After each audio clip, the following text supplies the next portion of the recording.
You know what? There's just way too many videos of Zoom calls to do these for. So basically, I'm just going to put this one before all of them. What you're about to watch are part of the leaders that were going to run Paramount Pictures, a new generation, lean and mean, and basically the people that were needed to build a new studio system. But corporate greed and legacy wealth and maybe political presidential interference took all of that away. So most of the people on all these Zooms introduce themselves. For those that don't, well, you could just Google their names because they're all leaders in the worlds that they come from. My name is William Potter Clevenger. I did this with family, hundreds of them, and I will never stop, ever, until we are seen and heard.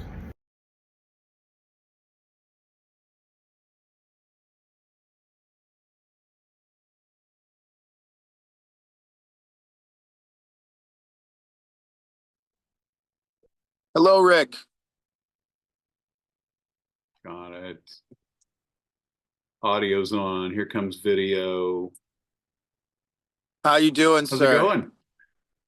I'm good, man. I'm really good. I wanted to jump on so we could just take a minute before Danny gets on because I know he's usually always right on time. But I've got the wildest stuff going on. I mean, basically, I know you followed me on Instagram. I don't know if you watched any of my posts, but I spent the last 14 months with my business partner and forever best friend, Sydney, who actually is there in Phoenix. That's where she's from. Um, and we're both kind of back at our home bases right now. But we led an ownership group to the tune of almost $14 billion to buy Paramount Global and have been battling Skydance and the Ellison family in Delaware Chancery Court with our real estate investment trust, Malka Equities, led by Michael Ursini. And Michael, myself, Sydney, and others, we were kind of anonymous in the deal. Out front was Moses Gross, who is the chairman of Malka, and he was on the SPV publicly with Daphne Ziman, who's a philanthropist and has tried to be a film producer, but has never made anything. But she runs Cinemoy, which is used to be a pretty prominent like Mexican broadcaster. And so, long story short, we pulled off what we did, but then there was a bunch of collusion from Charles Phillips, who was the former president of Oracle, who is Larry Ellison's best friend, they were really smart about how they did it because before Skydance submitted their bid, Charles Phillips publicly was saying that they didn't think they would be able to acquire Paramount and all this. And he was the person on the special committee who was supposed to receive the offers from any investment group and extend them forward to the board. And he killed ours because it beat the Skydance offer. And so, regardless of what shakes out from the tree that is Paramount, um, our ecosystem is real and works. And basically, I am taking with Sydney. You see, Sid loved Jim Morrison, and I loved movies, just like Morrison was music and movies. And I never obsessed with film. She was obsessed with music. And that's what our parents instilled in us. My mom and grandmother movies, her dad, some movies, but her dad and mom like full music. And you see, I met her parents for the first time at an Iron Maiden concert in Phoenix at Talking Stick.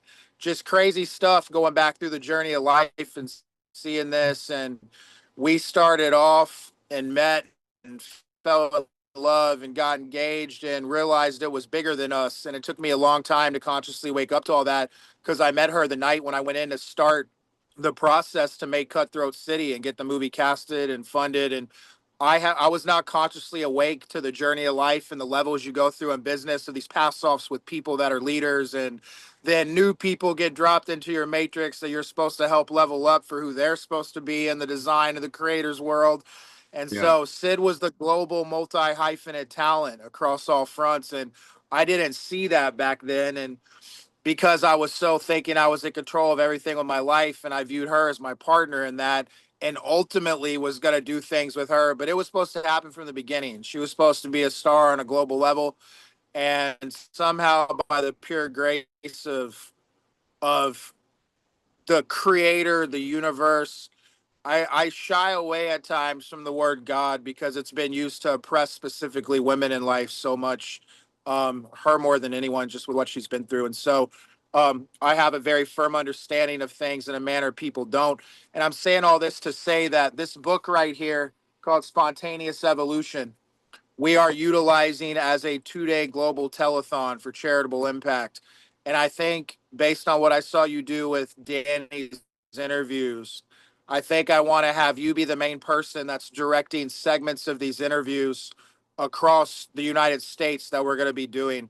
And I'm going to let Danny in so we can focus on his thing. But then offline, I want to have a conversation with you, and we're going to come out to Phoenix before the month is over, or probably the first week of June, because then we got to go to China, which Falcone will be going as well, and Sydney. But I'll get into what's going on. Essentially, I've built a venture capital film fund with the partners that back the Paramount deal. It's on a non-depletion level. And I'm taking the Canyon Country store global as a hotel business. So we'll talk about all this. Let me let in Danny. Okay, cool.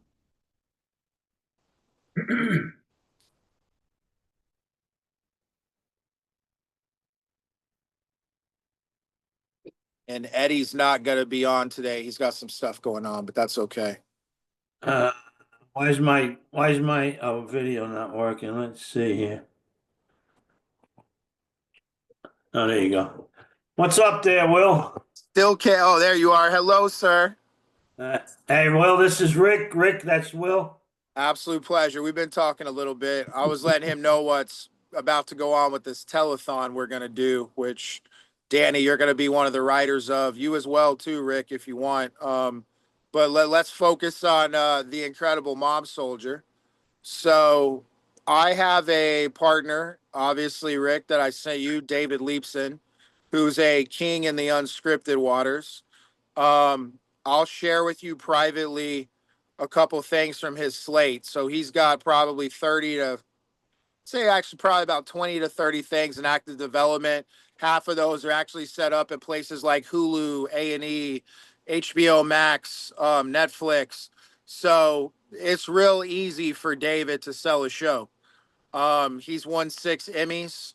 He produces all of Caesar Milan's Dog Whisperer stuff. And actually, I'll take it back. I'm under NDA, so I'm not going to share the slate because he's going to watch this. He's going to freak out by me saying that. But David, I'm not sharing the slate.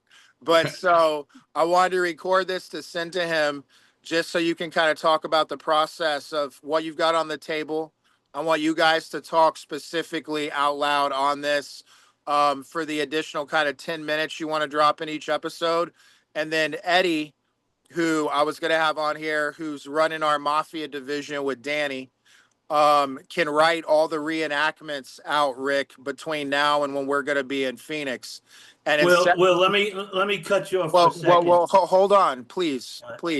Let me direct for a minute, Danny.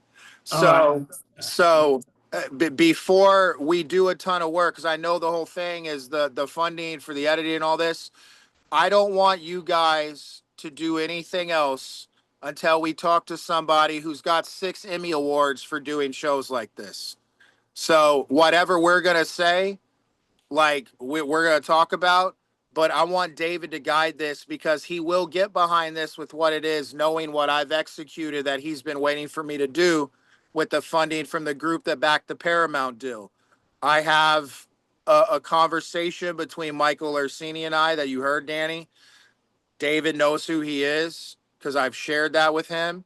So I want to get Eddie to write out these episodes, incorporating some of the stuff that you guys are still planning on putting in there that's not currently part of the whole structure of everything. And now I'll shut up and please continue, Mr. Falcone. Well, okay, I just wanted to correct you when you said the 10 minutes that we're adding. We're adding a lot more than 10 minutes. Okay. It's the reenactments that you and I talked about that we want to make. So when Rick is done, we're going to have 45 minutes an episode. And I think episode 5 is going to be more like, what, Rick? 30 minutes or so? Yeah. And then if you put 10 minutes of reenactments in each one, we'll have 55 minutes. which is a perfect runtime for this. Yeah, So but a lot of the what we're doing is like we went through the whole 5 episodes and we mapped it out. Like I was wearing this outfit when I said this, and at 2 minutes and 8 seconds, we need to drop in the rest of that conversation, and that's what we recorded. because I was gonna say, and thank you for that. I understand. Um, I was gonna say too, because there's also a world to where, say David sees this, right, and we've got a broadcaster partner on board. And then Rick, what I didn't talk about was we are launching our own streaming platform. That's gonna happen after July. So it's also possible that this ends up on our platform. But in the interim, I want to act as if that's not the case. And so it's possible that when David watches this, he may want to like literally step forward into doing a couple more episodes to where we have like 6 or 8, and I know you got stories for days, Danny. So Yeah. just before any more work's done or any more money has to be spent, I want to synchronize all of us together with that email that I'm going to send to him. So Rick, we had a call last night with an amazing group of gentlemen from Asia who have approached Danny, and because of what they want to do with him and it being an unscripted and them trying to get their budget off the ground, I want to send one email that's got both of these shows connected to our group, and put that in front of David. And I was already going to have David, so I've been pursuing for a minute now, directing the sequel to Big Trouble in Little China. My producing partner and business partner and mentor and my godfather is Larry Franco, who produced all of Carpenter's films in the '80s and produced solely Big Trouble in Little China. His brother-in-law is Kurt Russell. I came up with an idea, which I'm writing out as about a 40-page treatment of a actual sequel that would incorporate Kurt Russell and his son Wyatt. Kurt's kind of a cameo situation to where the whole movie's not on him, because I know he doesn't really want to go necessarily do that, but it would pass the torch of the IP and the franchise to Wyatt. And it's beautiful what I've come up with. It's almost like a new version of the Expendables, but set in this world that would be even more global. And so I'm going to be able to make that happen because The Rock, who's owned the rights for 10 years, he's never been able to get Kurt or John Carpenter to bless it. I've been able to reunite Carpenter and Larry Franco. It started with me pursuing rebooting They Live, which I'm also doing, but now it's parlayed into this because my partner and the lead of the film I'm directing that Eddie wrote, who isn't on here, is Robert Russler. And Robert's sister-in-law, Stacy, was chairwoman at Fox when The Rock acquired the rights. So I'm gonna bring in Stacy as a producer, and we've got the funding through our fund. So I'm anticipating putting this whole thing together to make that the start of 2027. And I'm going to do it on a global level. So I'm already going to go and get China to basically bless me doing it with these new amazing men that Danny brought into my life. And already my business partner over there, Walter Zhu, who I met because on March 3rd, I walked into his sister being assaulted in front of the Dorchester, which is also where Wahlberg's from. And that's on my Instagram. So I walked the journey of things, right? When you hear, oh, I had to walk the path of Jesus Christ, I actually did do that. And it culminated with this spontaneous evolution book. And so David already agreed to help me throw a telethon. David Leapson, who I have to send this to. So this is kind of a multi-parter email. It's focused on Danny because that's what united and brought this together. But I also have to cover what's going on in that email to David with Big Trouble in Little China Part 2 and this telethon to set up a meeting with him, which will happen at some point between the end of this month and first week of June with all of us at his office in Los Angeles, which is also the home of our post headquarters, because he's my business partner. He was one of the first people that stepped up, and we go back to before he was doing all of that. If you look at my IMDb, there's a movie called Penance. If you pull up the box cover for that movie, he's on the cover of it because at the time he was dating our lead actress, Marie Delfino, and she was playing somebody in that film who was like a stripper, and so she wasn't comfortable giving anybody a lap dance outside of her boyfriend in real life, which was him.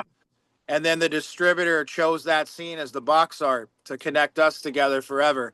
And then he went on to become a huge unscripted TV producer and win 6 Emmys. And specifically, the connection of The Rock, he produced with $7 a series called Finding Justice that they all got Emmy noms for. And then the day that all that happened at Cherry, and when I put up this video on YouTube, the day that I did all that was the anniversary of when his show Finding Justice premiered on BET, and BET's owned by Paramount. So it's a bunch of crazy connective tissue that myself and Sydney led together, and never stopped believing we could unite. And now it's all connected to the Canyon Country brand, which is the legacy of Jim Morrison. And I'm taking that global. So another thing I want to talk to you about, I have to figure out the location in Phoenix that potentially is available to build a hotel and a decentralized autonomous volume studio on. So the bottom level is a market and merchandising store. Then the second level is a recording art space with bleachers like Jerry Lewis used to do. So we're bringing the act of creation to the tourists. And then the top two levels are a boutique hotel. And then the very top level is a restaurant where Danny's going to help me curate what each one of those are. And it's basically the rebirth of Planet Hollywood, but as Canyon Country Studios in a better way. And I've been able to go back and analyze all of the aspects of how Planet Hollywood failed and the incarnation that it was. And I was able to rebirth that better. And I also have literally Schwarzenegger, Stallone, Demi Moore, and Bruce Willis's family involved in what this will be. They're all connected into it through the legacy relationships that I built this with. So Amazing. it's crazy. It's a lot. That's It's a cool. lot. But yeah, so that's the next steps I want to do. I know you got all that footage in Phoenix. I need to get us teed up. I need to get settled in Kentucky and get this movie started that I'm getting paid on so I can refuel. And then we can go and bounce around and come see you. And then together go to LA and see David. So I just wanted to have this initial meeting so you kind of knew some more that was going on just outside of what's up with Mob Soldier, because it all connects together. This series that you guys made is the thing that will push this across the finish line and start everything that I've been talking about doing it unscripted. And then there's also a doc series that I've talked a few times to David about producing and kind of formulating called it's basically called Rise Together. And it's about the group that led forward the Paramount deal that's now going to take the Canyon Country brand global on a global level, and all the individuals that I met in that. So we're all starting in a doc series, and this will all be culminating forward between now and the week of June 6th. Everything from the funding to the real estate group. And, I bring that up. I have initial conversations. People are like, well, that's a quick timeline. What everybody's got to understand is the way all of you are living your daily lives. That's what I've been doing. And this is my business that I've been at for the last 14 months. So I'm in the funding, deploying capital phase on a non-depletion level. And I'm executing all of that. And the overview for it will be done between now and this weekend. And then Danny also let me know that you've got a major background in radio. And that's amazing because I'm relaunching radio. I met Les Garland, who co-founded MTV, and the journey of all this. He sat next to me at the ownership group that was at this Yamashiro dinner. This was a birthday card my friend McLean made, who helped me raise this money. But I brought in Garland and we had a little bit of a falling out because he couldn't deal with all the pivoting. And I say God hides in the pivot because it was not a straight line to the end. He'll show back up in this as well when it moves forward. So I'm going to bring him in as an actual consultant. I already have what that agreement would be, but I stopped basically doing it back towards the end of last year because, he basically created the MTV Music Video Awards, and we're throwing a telethon, a music festival, and a film and comedy festival. I'm going to be filming it all, and it's all for charitable impact. And I'm calling out the entire global artistic community and humanitarian community with the video I'm filming on Mother's Day with my mom next to me. And then I'm posting it on May 15th, next to the one that's on the Instagram page right now that I think you saw. And that video is going to go viral because of what I say in it, who I am, and what I'm doing. And I'll be able to also announce taking the Canyon Country Store brand global as a hotel and a studio, because between now and when it gets posted, I'm going to have a signed, finished contract with Tommy Bina, and it's connected to the Ocala Drive-In Theater here in my hometown that we're buying as part of it. So this week is the week of me finalizing all of this, and I'm going through all of these things right now on this call for the purposes of David being able to hear some of this, so I don't have to ramble endlessly on a call to really get him to understand it, but to also get him specifically connected behind what Danny has been creating since he reached out to me. This was the connective point of Mr. Falcone and I. He contacted me to do this in the manner that you ended up doing, Rick, a few years ago. Sydney and I both had a Zoom with him, and it wasn't the time. And he believed in it, but he also believed in us. So he knew from that convo we had, once you guys created this together, and you specifically, Rick, created for him, that, we could get this across the finish line, and we're at that finish line. So, Great. I wanted to get some more. I wanted to ask some more background on yourself, because I know Danny told me some stuff, but a lot of this is for me to meet and also be educated. What are you? And I'm connected to Eric Roberts. Just so you know, I saw your movie. One of my main partners in this and best friends of both Sid and I is Alex Rose, who is the nephew of Danny Motor, so Julia's husband. And Eric's been in my circle on and off. It's never been activated to work together. And I got to such a high level. I know when you're putting indie films together, he's a great person to get to show up to at least get eyeballs on things. Yeah. But it never happened. So we never got to work together. But tell me your background, because clearly I understand you are a filmmaker. I'm sure you've got some IP that you're wanting to get made as well. What are you rocking these days, and what are the next steps once we get all this rolling that you would like to see from, your energy that you put behind Danny and what this is, and how can I help? I do a lot. It's such a good, broad question, but yeah, Danny and I have talked about, and I'm sure you have too, continuing on with some different IP that as it relates to him, some features, and there's other programming. He's got so many stories and ideas, and even his story would make a great screenplay and a feature film.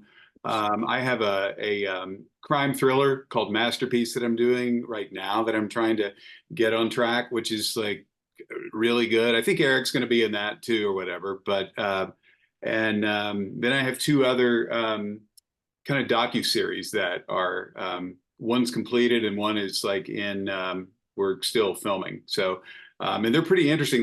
There's one about ketamine therapy I've mentioned to Danny, but Wow. These 6 people that have experienced really traumatic things in their lives are going through ketamine journeys, and I've filmed the whole thing for the last 7 months. So it's pretty interesting, called The Journey Home. But then there's 3 feature films that I have that I would love to set up at some point and talk about. And the one right now is this crime thriller, though, called Masterpiece, and it is devious. It's good. It won a little crime thriller best screenplay award, and so we just kind of been putting it together. We shot a teaser for it so people could kind of get the vision, and it's right there. It's a 1.2, so it's not too crazy on budget, and we're trying to get it filmed before 25 is over with.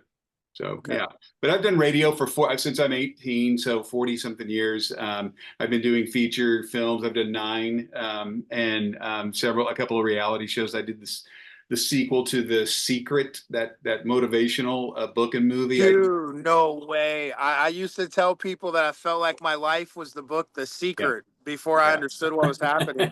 So I shot all the Bob Proctor and Les Brown. We spent a year together, all of us shooting Beyond. Another connection. Yeah. Wow. All those people, and really learned a lot from them behind the curtain and stuff, and ended up putting that docuseries out there, and it did really well. It was right on the heels of The Secret. So a lot of the same guys and some new people that weren't on there. But wow, I've done a bunch of stuff over the years, and I love it. The creative process is what serves me. It's what's drawn Danny and I together. and to put his show together. So yeah, I think there's so much synergy, so much great. Absolutely. You know, it's so I have the rights to the Spontaneous Evolution book with Steve and Bruce. And so they're going to write. I've asked them, I mean, it was how we first met. I have a 2-hour Zoom call that I think you're supposed to be one of the people to watch this thing, that I'll forward you on basically what that is. And so the book is about a collective consciousness group of people coming together to tend to the garden instead of fighting over the turf. It's almost like The Secret in a weird way. It's not about religion and God. It's about spirituality, faith, biology, and science. And I want to direct the doc on this book. And I had no idea on God's green earth how I was going to put that together, because I've never done a doc. And this thing is so engulfing. But I'm pretty sure you're supposed to be the person that's supposed to literally turn this into an actual visual component. And like I said, where the whole telethon is this book.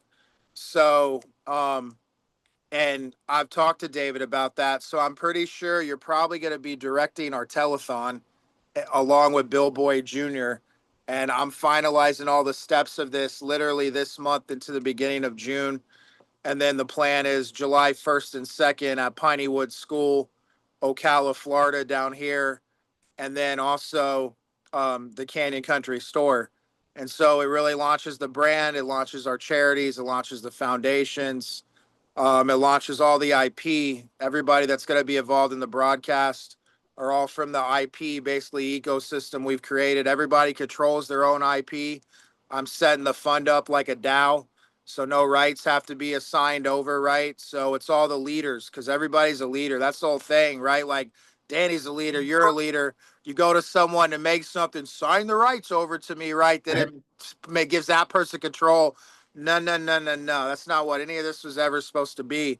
And corporate studios have been taking the control away from the actual creators behind the IP, and then trying to dictate what that creation that corporate America didn't create is going to be. And I changed all that with Sid and with our partners. And this isn't something that I'm hypothetically talking about doing. It's not something that like maybe will happen. I've lived and breathed every single day of this, specifically for the last 7 years, not knowing it. And when I got Cutthroat City made, I was never supposed to produce another movie. I was supposed to go off and do this, get the credit and the status from being a director, so I could utilize what that is as a filmmaker, because no one wants to listen to producers, but people listen to the visions behind things.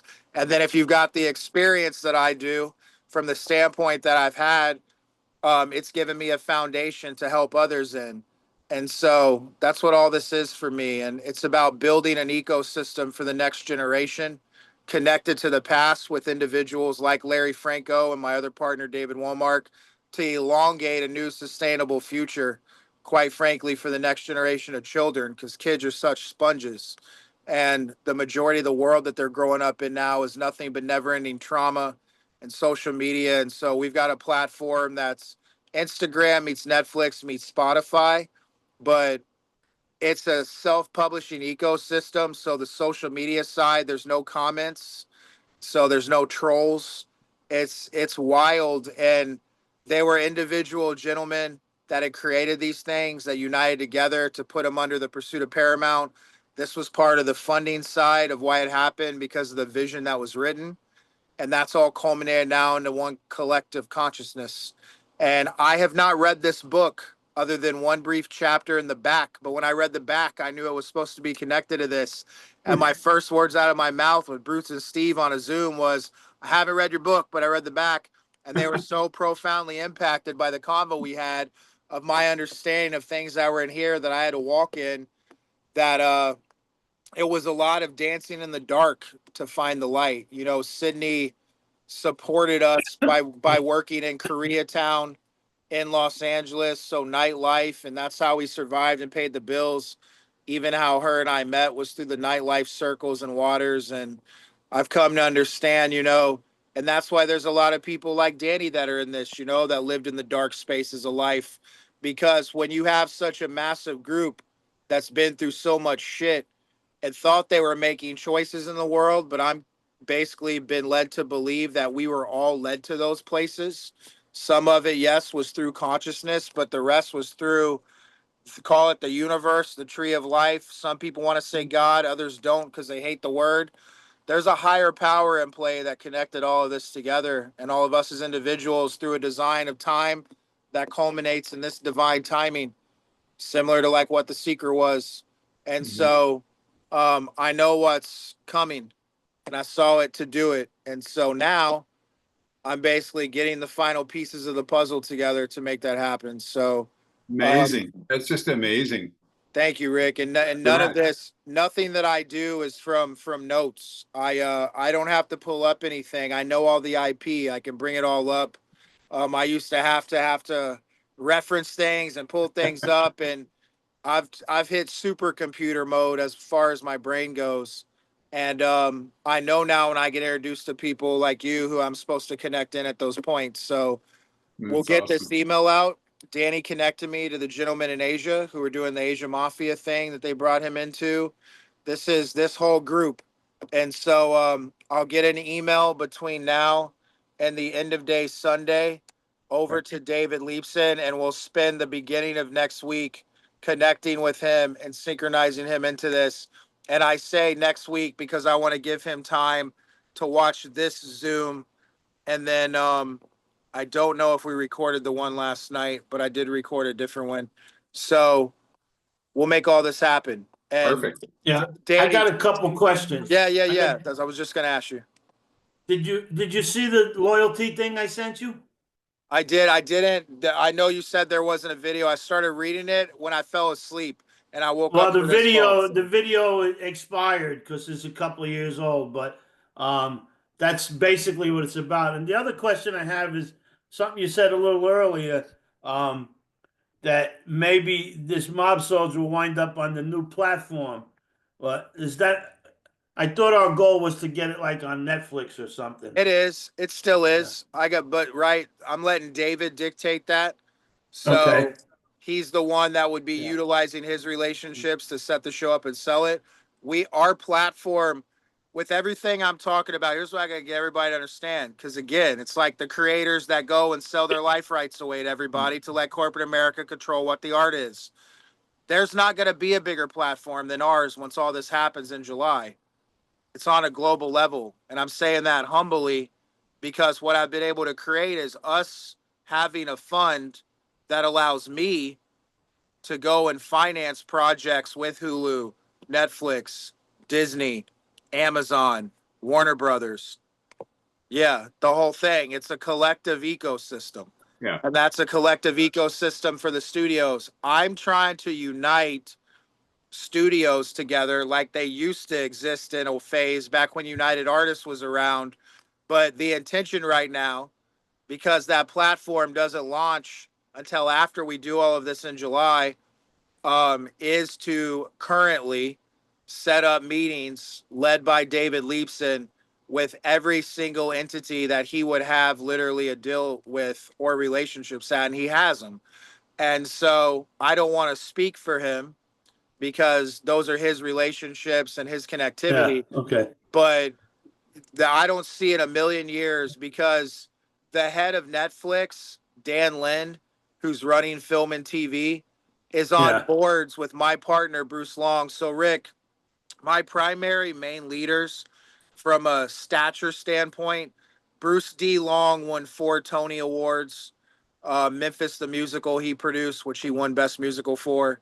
He's on a couple different boards and groups with Dan Lin, who runs Netflix, right? So for the streaming telethon, I want to partner with Netflix for global impact and also probably Tommy's group out of Hong Kong.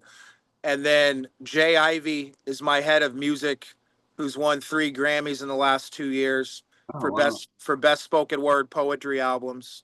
He narrated the doc Genius on Kanye's life.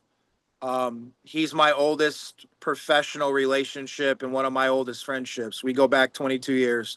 My first ever job at a film school that I was a stand-in on, he was one of the musical guests on, and we became fast friends and never stopped. And we built all this together.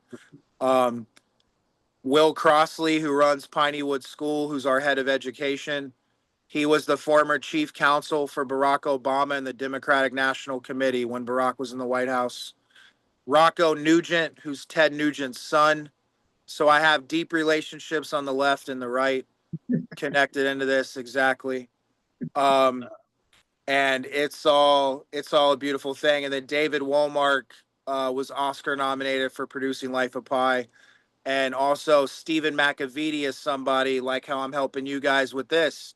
The producer of Passion of the Christ, Braveheart, and Apocalypto is wanting to make his directorial debut.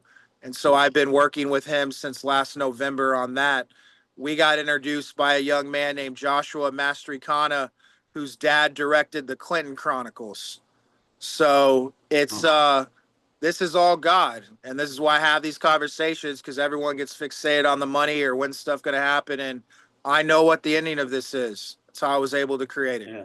So, So one more issue I think is there's I no want Rick- issues. No issues. I want Rick to be working on on putting in the stuff that we film, because it's not going to be much different than what's already existing. It's just expanding it, and putting it in the right place. Uh, and and when we're done, we'll have the 45-minute episodes. If David wants to do something different from that, I think if he likes the 5 episodes, he's going to like what we're adding to it, because it's just a continuation of stories. Okay. Like, for an example, like the JFK thing that I talk about. Well, there's another 4 or 5 minutes of other politicians that we're going to add to that. I So love it. yeah, like we put Mayor Koch into office, and that's already on film. Rick's got that, and that's tied right up to some big time well-known mob names. The JFK stuff's wild too, because my movie Cutthroat City, RZA from the Wu-Tang Clan, his birth name is Robert Fitzgerald Diggs. He was named after RFK. Last summer, for a hot minute, I was president of a super PAC behind RFK Jr. The 2 gentlemen that ran that, United for America on the West Coast, one of them, the CEO, is watching my cats right now while I've been doing all of this.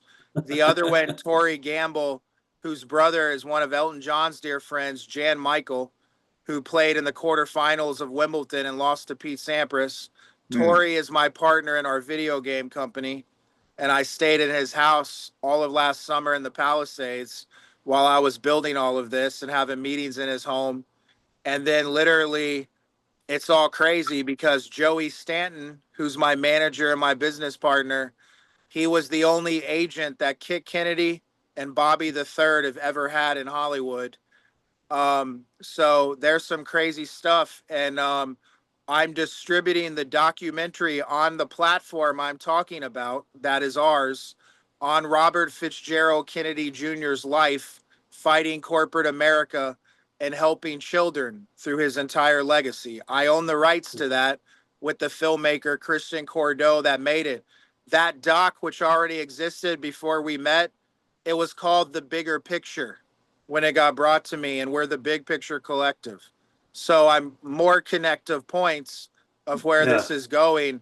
And I was going to say, since I know that the standpoint has been the funding for that, for Rick to do the other work, Rick, rest assured that the work that would be done to put that stuff in will be more than covered. I'm happy to do something committing, not with a date of when it would come, because I'm not in control of the money, but we can memorialize, I know Danny was saying like 10 to 15K, something along those lines.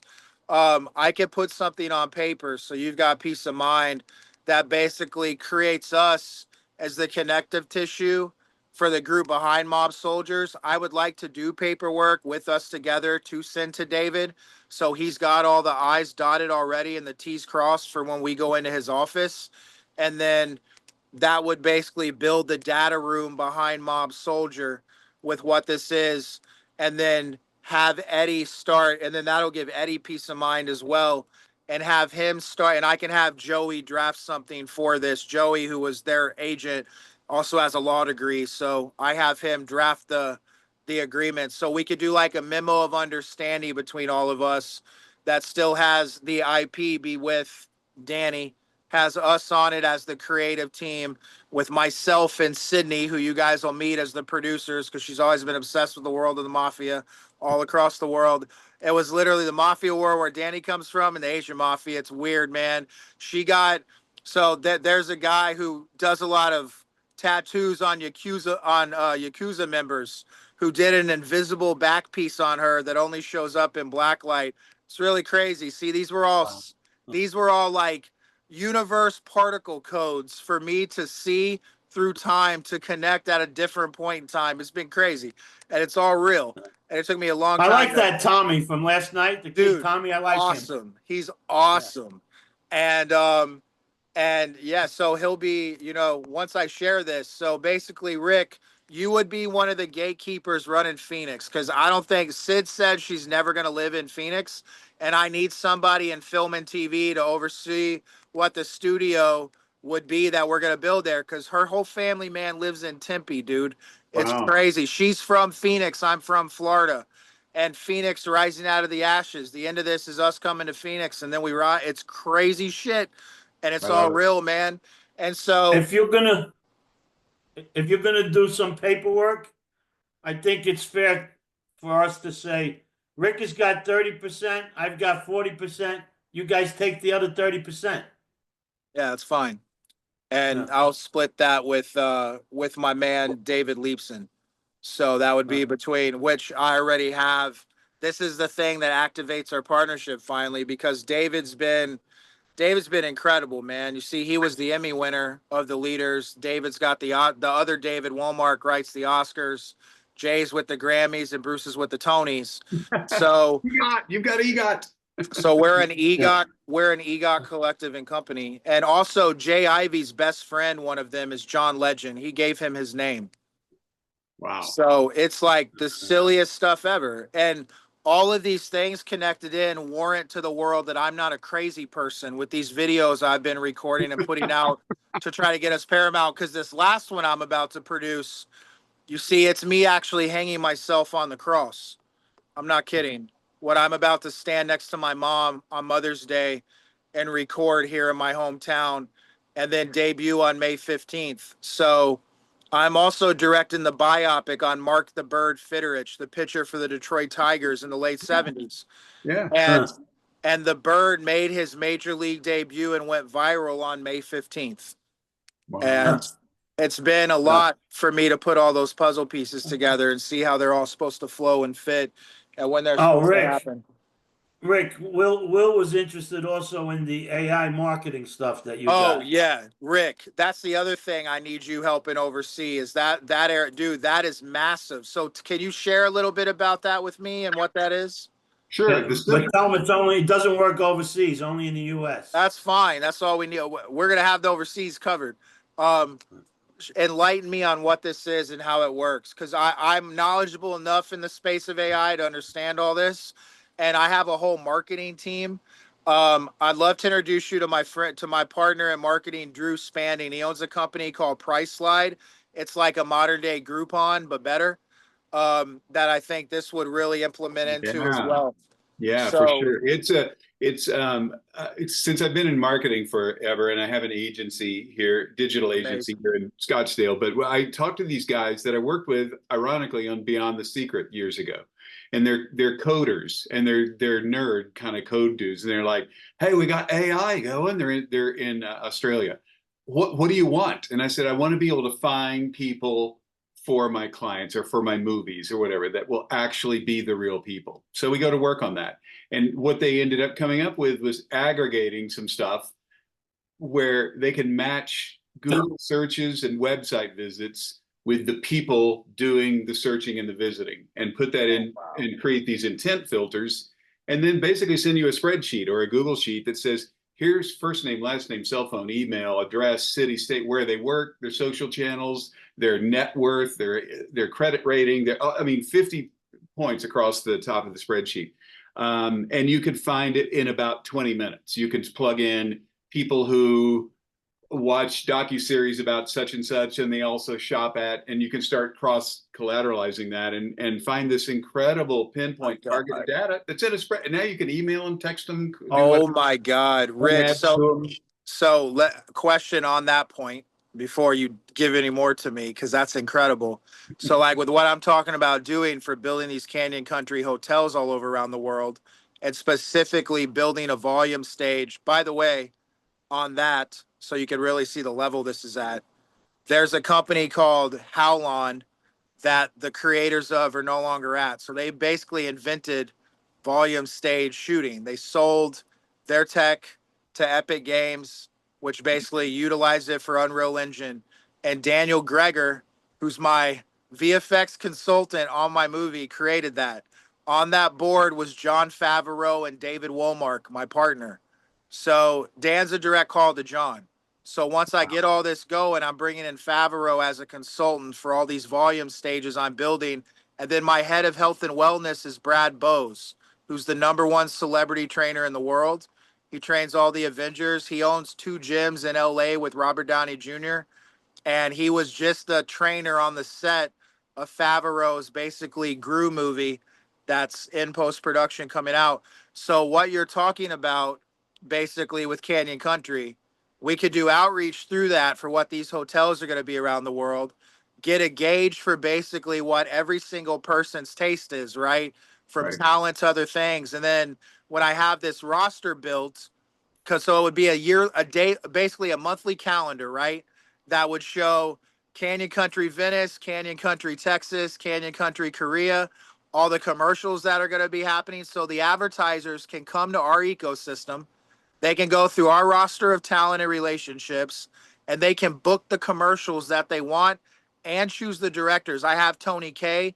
Jake Scott is directing the McQueen biopic. That's Ridley's son. So I got led to some of the biggest commercial directors in the world that want us to help them make movies. So I'm building basically the Canyon Country portfolio, which will be an app created by Bassem Saw, who built the social media platform that basically allows tourists all over the world to build their entertainment experience.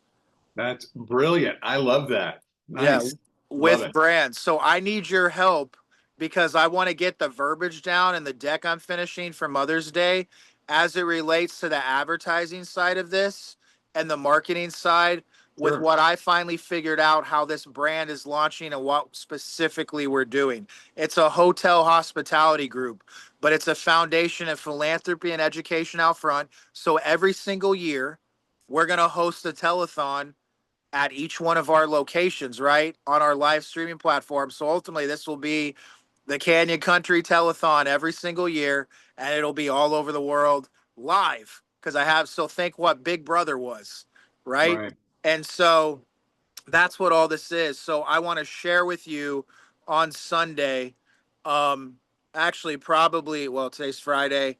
This is probably going to be something I'll have the. No, today's Thursday. Yeah, thank you. I'll have the thank you because I know we were originally talking about Friday, so that's why my brain. I'll have the meat and potatoes done to be able to put in front of you to, I think, help me finish what this is from that specific component. And you'll see in it all of the IP. And I mean, like some of the IP, Pulp Fiction, the anthology TV series, right? That's in my video.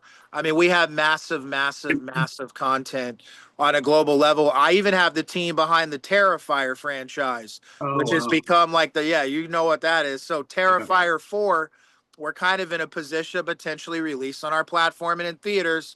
I even brought in Craig Dimmel, who's the head of global distribution at IMAX. And before that, he was at Fox, and he was there when Stacy was there.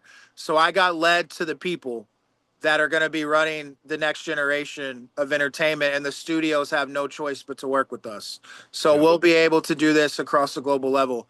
But continue with what that does. Sorry, because I know I interjected just so you could see the connective point, because that's mass marketing on a global scale with what this brand is.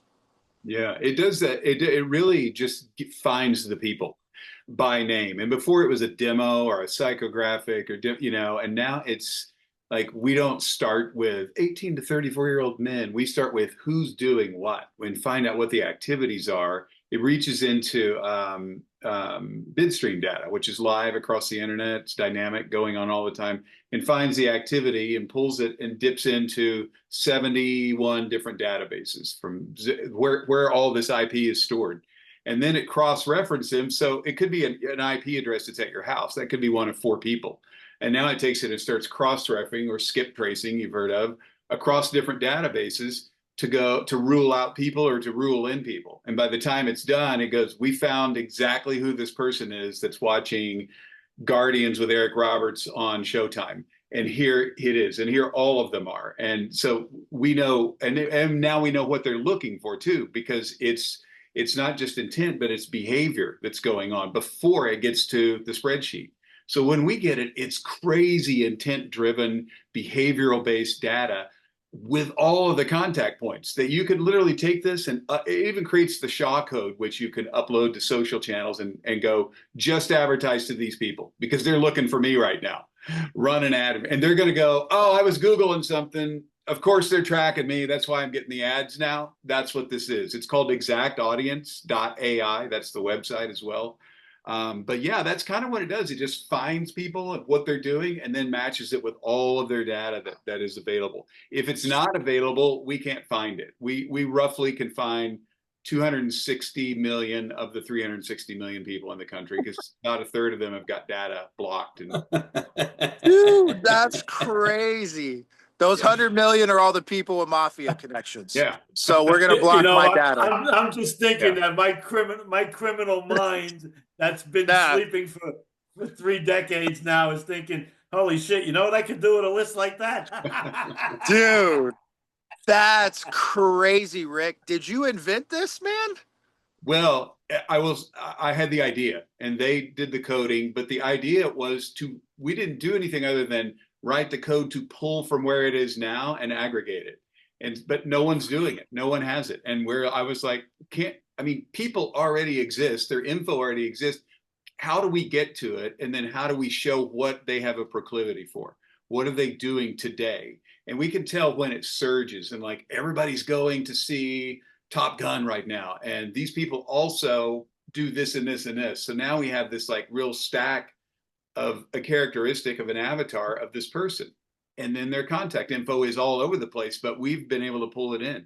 So yeah, I came up with the idea, let them code it. We continue to improve on it. Even this week, we've had some upgrades and it's going gangbusters. People that understand what's behind, you could take one thing in there and go, okay, here's a list of people that I pulled that are empty nesters that shop at Ralph's or Trader Joe's, right? And that's it. But on that list is people that are also women who are single that have kids that own houses. So there may be a self-help person over here that sells a book to women who are divorced or widowed but still have kids in houses, right? But there's a whole subsets of data within there that you go, wow, this data set that I pulled for that also works for about 5 other, 6 other verticals. So it's cool. But honestly, it boils down to like, look at this spreadsheet. Holy crap. We can text them, email them, run ads to them. You can upload it into a DSP and run TV commercials to them tomorrow. Dude, that is freaking incredible. Yeah. That's literally the thing that, oh my God. Yeah, it's crazy. It's the most custom audience you can ever get. You just gotta, then at that point, it becomes like, is your messaging right? Is your stuff together? Because these are the people. And remember, they've been looking at competitors' websites. That's how we found them. So you better be good or they're going to go to wherever they were looking. We know who they are at least. I tell people all the time, it's simple. You had 6,000 people hit your website this month. Do you know who they are by name? Because I do. Oh my God. Yeah. So that's so we can get like that. We just plug a little pixel into their site. We can get 30 to 60% of the people that hit their website. A lot of people have it blocked. There's bots that get pushed out. So now, what do you need to do to take that on a global level? So we were just talking about that yesterday. But we need to really get it to enterprise level machines and businesses and stuff that understand the value of data Got and it. So understand we and how to use it. So, but got yeah, it. it's and then niche it down too. Our thing was like, hey, we can be everything to everyone. But right now, if I go to a med spa group or something Yeah, and yeah, yeah. say, here's women 25 to 34 that are looking for Botox or lip filler or whatever, Dude. real specific, Oh that my list is me. God. Yeah. My mind's blown right now because basically, so essentially what we've created, and I need to introduce you to Sean Lee. So with Sean, I've partnered with his two companies. So makenrg.com and Aranet. So one's decentralized internet to connect the 50% of the world's population, right, online that doesn't currently have it. And then MakeNRG is clean energy and clean water to make fully self-sustainable grids disconnected from the government, right? And so that's active right now in Dallas, Texas. But Sean's a freaking little tech genius, but he was also a film producer and he's from Korea.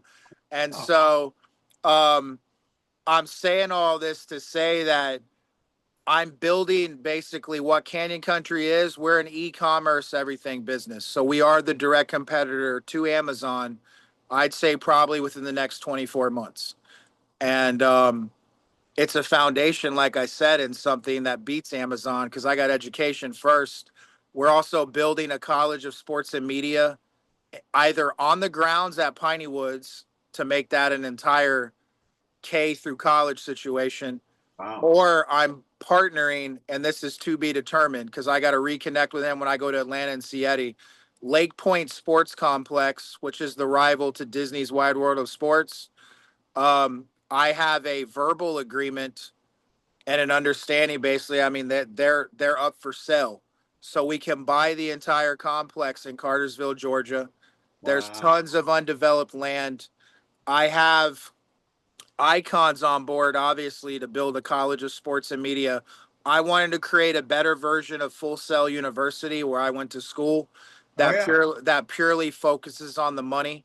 That's all they do, and like they've never really acknowledged me as a graduate. And I mean, I did all this, and Yeah. so it's a thing. And I have a complex in Atlantic City, New Jersey, on the beach, like literally on Casino Road down there, to basically have that be the other component for the college. So the College of Sports side would be down in Atlanta at Lake Point. The College of Media would be in Atlantic City on the beach. The land on the beach around it, we can throw concerts as well. And that I got connected to through. So my two primary partners behind the scenes have been Scott Ross and Rasta Phil Thomas. They're Mark Wahlberg's best friends of 40 years. Scott started the Funky Bunch. Eddie, who was going to be on here, went to high school with Scott. That's who's the writer of my directorial debut. Scott gave it to me. So I've got Downey's two relays. And then Robert Russler, who's starring in it, was in Weird Science. He played Max, thrashing with Brolin, Nightmare on Elm Street 2. His sister-in-law, Stacy, is who ran Fox. So I've got two connective points on each side of Downey Jr. and Wahlberg. So And that's Danny why. has a connected point also on the Jersey thing because he's actually buried bodies in Atlantic City. So this is Literally. And that's the You thing, know, man. I got to tell you a quick story. This is not, Rick, we didn't do this in any of our things. I didn't even remember it till just Oh, this now is when awesome. you're Let's talking. go. Let's go. When Atlantic City first opened, there was two casinos there to begin with. And I, of course, went there. And one of the pit bosses was a guy from the neighborhood. And so I grabbed him and I said, hey, you know all the workers in these casinos? He said, of course. I said, let's get them on board here and I'll give you a sheet and we can do all their bookmaking. And I had a room in the casino, and then I took all the bookmaking, and then there was three casinos, then there was four casinos. I had a big bookmaking operation, and Nicky Scarfer wasn't the boss yet, but he was the captain in Atlantic City. And he was arguing with the New York families over the linen and the garbage and all that stuff. And he found out that I was running a big bookmaking thing. And he put a beef in on me that this is his neighborhood. But in the bookmaking world, there are no territories. You can bookmake anywhere you want. Okay. So, but Nick was putting a beef in on me. and there was a big sit down, and my boss came to me. He said, "Listen, going to get him to give you $20,000. This is a long time ago. You're going to give him to give you $20,000 and you're going to get out of Atlantic City." I said, "You kidding? I got a fucking gold mine over there." "Danny, this is from the boss. You're going to take 20,000, you're going to walk away."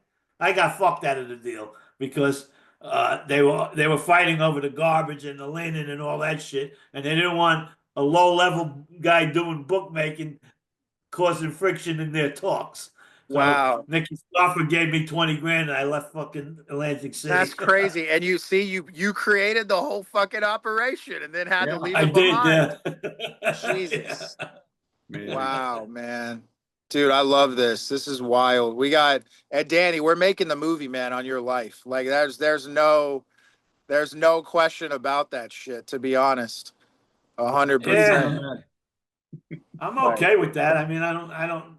because Rick said that before too. well, So and now think about the fucking ending of it now, dude. This is launching what we're doing. We're doing this together, all of us. This whole group I found of amazing, basically people that at some point through life had to go through the trials and tribulations to get to this point. Yeah. And now this is like the greatest. I mean, it's our generation's greatest story ever told as it reflects to what we've read yeah, and there's about. hundreds and hundreds of people that their lives have been changed because of me. And that's what I'm So saying. And that's the end of your movie. Do you Yeah. understand what I'm saying? Like, and it's one of the greatest redemption stories maybe ever, quite frankly. And everybody loves stories about the mob, dude. well, So here's something, not to pat myself on the back, but pat away, man. okay. I've been successful in the real estate business. I've bought and sold over 200 homes over the years. I haven't done anything since the pandemic, but I was one of the first. And in 1997, I opened an online catalog on the internet for ladies' wholesale clothing. Oh I my couldn't God. find I couldn't find a guy to build a website for me in America. I flew to France and I got this guy in France that I'm still in touch with today, and he built me a website. And in 1998, if you went online and you typed in ladies wholesale clothing, me and two other people came up. And so for 5 or 6 years, I had we had the market covered. I built the business from zero to over 3 million in sales. And Wow. then one year we went from 3 million something in sales to about 700,000. And it was like 2001 or 2002. And I said, "What the fuck happened?" And I went online, I typed in ladies wholesale clothes, 10,000 hits came up. So the real estate business, the wholesale clothing business, the restaurant business, been successful and all, and author of 12 books, right? Did all that and never went to the 6th grade in school. Wow. I Wow, finished the bro. 5th grade in school and never went back to school. And I only have an associate's degree. So from Full Sail, which is not really a real college. So Yeah. I'm right there with you, man. And Sydney only Yeah. graduated from high school. She never went to college. That's me, high school grad. There Yeah, it is. I'm not See? even a junior high grad.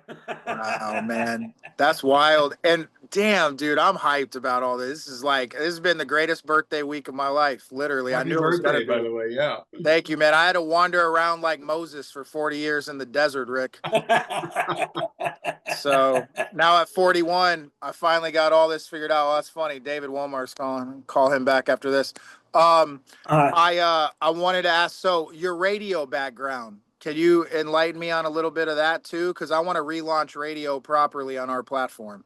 Sure. I started in high school doing part-time. When I got out of high school, I thought, instead of going to school for radio, I already know what I'm going to do. So I went to Temple, Texas, my first full-time job, moved around, ended up back in my hometown in Oklahoma City, and then had some really good success. I got the national pick to do a brand new radio station morning show in Philadelphia, which is the 5th biggest market. And we went from worst to first in 1 year, 16th to first in Philadelphia. So then I had KLOS, everybody offered me jobs, San Diego, everywhere. And I've worked in New Orleans, I've done mornings in Houston, and I ended up back in my hometown eventually in Oklahoma City, where I still do a morning show on the rock station there from here, from right in that studio right there.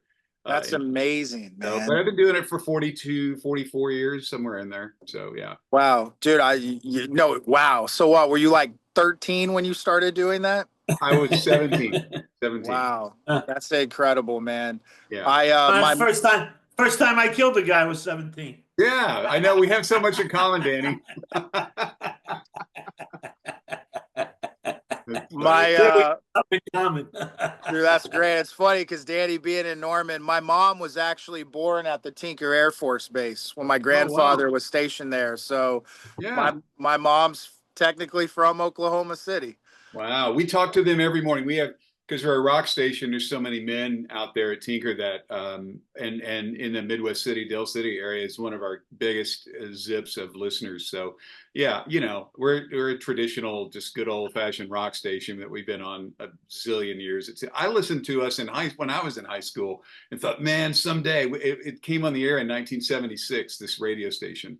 And that's incredible. Circled around, end up being I'm Rick and Brad. I'm the Rick part of it in the morning every morning now. So this is an absolute blessing. Really cool. Yeah. It's an honor to meet you, Rick. I'm very grateful. And Mr. Falcone, thank you for just staying tapped in with me through the last couple of years.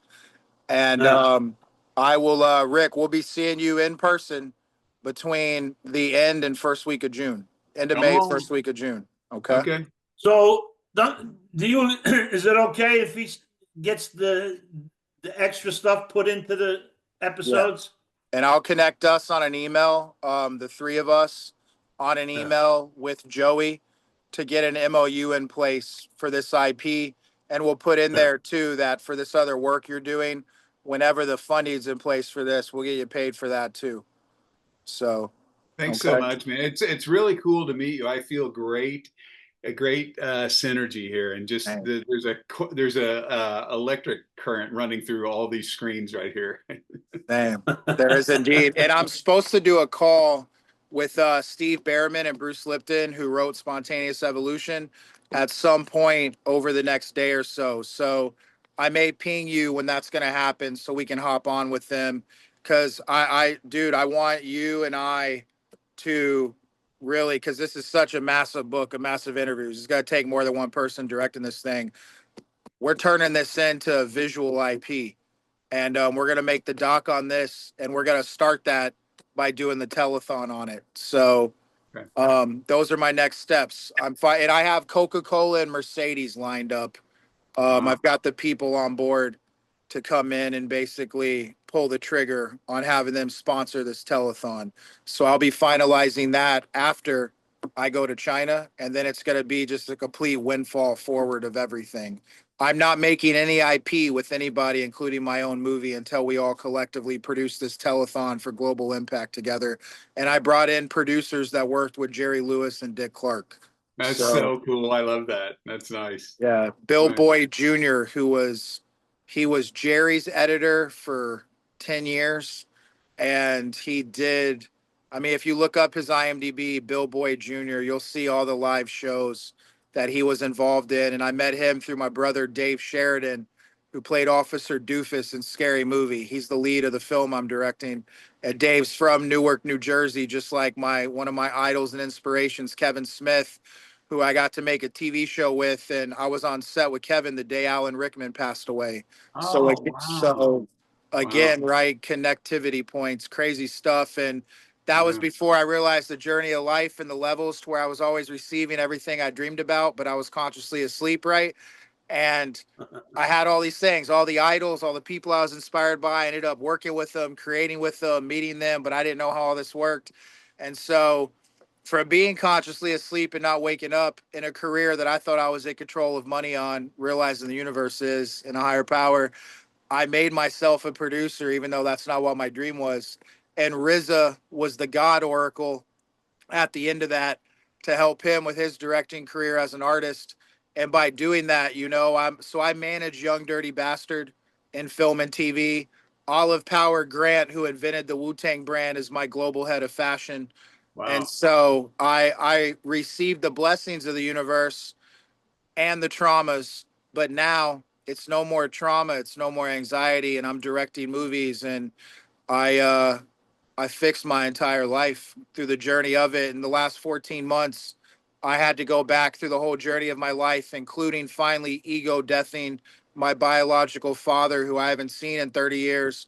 But I showed up at the school that he's an educator of children at when he owes over 100 grand in child support. And that was crazy because when I was driving back from Eddie's 2 weeks ago, it was like April 23rd. And on April 25th, so the guy that gave me the script for Cutthroat City is Sam Daly. His dad is Tim Daly, the actor. And Tim is president of the Creative Coalition. And there was a gala in DC on the 25th. I kept feeling so connected to that. I didn't know why. I used that gala to get my investment group behind Paramount to really step up and engage with me too, because I was going to go to DC and speak at that thing and take full ownership, which I ended up being able to do anyways. But so when I was driving back from Atlanta on the 23rd, I'm like, man, I'm going to call my father's work number and get him on the phone. And it was crazy because the last four digits were literally 338, right? Numbers. I did all this from following the numbers of the universe. And as I was scrolling through the website of the school, I saw a guy named Tim Daly. And I'm like, well, that's freaking weird. And to pause that real quick, since I've been home, I met a Michael Crichton, I met a John Williams, I met a Danny McBride, and then a Tim Daly, right? So there was four of them. And so Tim Daly, I referenced it. I'm like, oh, that guy exists there. So I leave a voicemail and I basically tell my dad, I'm like, hey, Bill, it's your son, William Potter Clevenger. It's a good thing I'm in a land of stage names now because I am my mother's sons, not yours. So my birth name no longer exists, nor will it ever. And I'm like, furthermore, I've come to understand that Catholicism is really the only actual way of religion that technically hasn't been monetized. Just look at the Pope, right? Who passed away. Did it take money, all this? I'm like, it's the one true one that really wasn't created or weaponized by man. And it's the one that has an understanding of when you sin, you can confess your sins for the sake of humanity. And Sinners was about to come out, starring my friend of 18 years, Michael B. Jordan, in Mississippi, where our school is. So I leave this voicemail and I tell my dad, I go, you know what? Like all, you have to confess your sins to be forgiven. So on Friday, you're going to get to stare at the mirror that is you and pay for your sins. And then I left that message. And when I ended it, it was literally 3:33. And I didn't even know that when I was calling. And then I went and I showed up at the school. And it turned out that they were all away on a teachers conference. However, I wandered around and I walked into the main lobby because I didn't do it to just go bombard him. I was going to go through the proper business channels and protocol to get him to come down. And so I found a mechanical worker there, like the maintenance dude. And he's like, I don't know. I don't work here. He's like, there's people around if you look for them. And I'm like, oh, there's the code. So I go and I start walking and I walk into one door that's unlocked. And it was where all the kids were literally being babysit for the school being out. And I walk up to the table with a woman and this younger like teacher assistant. And I go, hi, guys. I'm William Reed Jr. Bill Reed's my father. This girl goes, Mr. Reed's your dad? Because obviously nobody knew about the 40-year-old son that he has, right? And so I go, yeah. And I have my blueprints, which I don't have on me, but for the whole plan for Canyon Country. And I go, yeah, he hasn't seen me in 30 years. I went off to Los Angeles, became one of the biggest filmmakers in the world. I'm now doing a docuseries on my life with a bunch of global figures. And I need to let him know that if anyone shows up to ask about his relations to me, he needs to say he's not my father. And the woman there, the woman at the desk, she's like, this is not something that should be done around kids. And I go, you don't get to direct me what to do. I'm the director. And then literally, she goes, well, nobody's here right now. They're all away for a teacher conference. I'm like, okay, good to know. Then I go and I'm like, okay, well, mission accomplished. At least people there now know that the man who's educating children literally has one, right? Because like that's the lie he's put out to the world. And then I go and I'm walking back to the car, Rick and Danny, and I see a guy around the corner and God's like, walk to him. And I walk up and he's literally, right as I woke up, he says the word California to literally like the nun that he was talking to. And I go, oh, California, that's where I'm from. I look on his clipboard and guess who it was? Tim Daly. Oh, wow. And so I have a convo with Tim Daly. I showed Tim You Daly talk the about plans. And basically, and I let him know, now here's where this gets crazy, and I'm wrapping this up. I give Tim Daly my email. I give him my number. I show him what I'm doing. Now he's the maintenance supervisor. Now he's got a son who's a filmmaker and a photographer and want to pursue the film business. I tell him what I'm doing in the land that I'm buying here in my hometown and the Ocala drive-in, right? And I'm like, give me your information. So I send him literally an email. So I've got the guy's email address, because then what happened? He called my father clearly to tell my dad, hey, your son is here. And I told Tim, I left a message for my father. And then when I was driving back from Georgia, when I called him, something told me and connected Longhorn Steakhouse. So I knew I was supposed to go after that meeting and eat at Longhorn. Now, my mom and my stepdad, who she reunited with after 50 years and followed her dreams and got married to again recently, they told me they were going out to dinner. Now, I didn't know where they were going to dinner. So I got led after that to Longhorn Steakhouse. It was the day of the NFL draft. I'm sat down at the bar. There's a sports jersey for Denellen High hanging behind the bartender. I ask her what that is, and she goes, oh, I didn't know that was still there. Turns out, after her daughter, she's got 5 kids, had 5 kids, after her daughter died of brain cancer unexpectedly, she lost her husband in February to a tragic accident. So I knew I was supposed to connect her in. And then right after I did that, I look up through the door and I see my stepdad walking through, and then I hear my mom, William, what are you doing here? This is the Matrix. That's the video game of life. So then I end up joining them for their dinner that they were having with a woman who couldn't come to their wedding. That woman couldn't come to the wedding because she was going to Amsterdam, just like Sydney and I did, where we fell in love initially, right? Crazy stuff. And then I hear a thing. I got all this connective tissue from the conversation of my mom with this lady, because my mom ended up asking me to join her for dinner. And then the Ocala Police Department calls me, and I step outside to get on the phone. And my father, my biological dad, had called the police on me for the voicemail that I left on his work line and for trespassing on the school grounds. So the Officer Minor, who I got to talk to, he goes, the biggest reason I'm calling is because of threats you made against your, I go, threats? I'm like, I didn't make any threats. I'm like, I'm a man of God. I'm like, as the Catholic faith, as I've come to understand, it's something you confess the sins. I'm like, my daddy didn't get to pick me as his son, and he abused me and my whole family for years. I simply let him know that if he acknowledged those sins directly to my face, all would be forgiven. I forgive him already. And you know what, Officer Minor, this is the closure I need, because now I know that I just killed his ego based on the Ocala Police Department calling me. And the guy, he goes, what do you mean you're a filmmaker and you're connected to famous people? I go, are you in front of a computer? Get on Google right now and read about the school I'm building in Mississippi and all the names in it. And then he starts going through all this, sees Cutthroat City, and I go, I'm bringing back a telethon.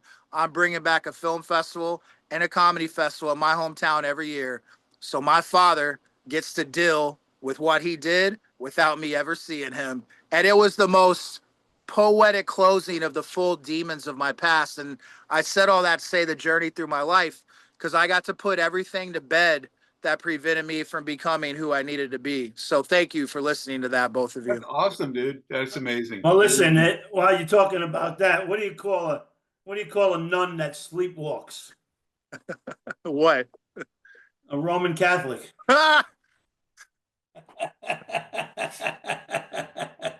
You see what I deal with, Will? I gotta get off the phone, guys. This has been amazing. Thank you. I'm gonna email you guys stuff on Sunday. I'm gonna call David Womark, let him know what's going on with this, bring him in as our big producer, and put him on the email that David leaps in. So yeah, off we go. So Rick, you could start adding that stuff in. Okay. And I'll connect the 3 of us on that email with Joey. I'm going to need the info from you guys on what to put in the bullet points. So we'll get a memorialized piece of paper in place. Okay. All right. I'll talk to you guys soon then. Thank you guys. Thank you, Appreciate you. Be in touch. Bye. Thank you, Rick.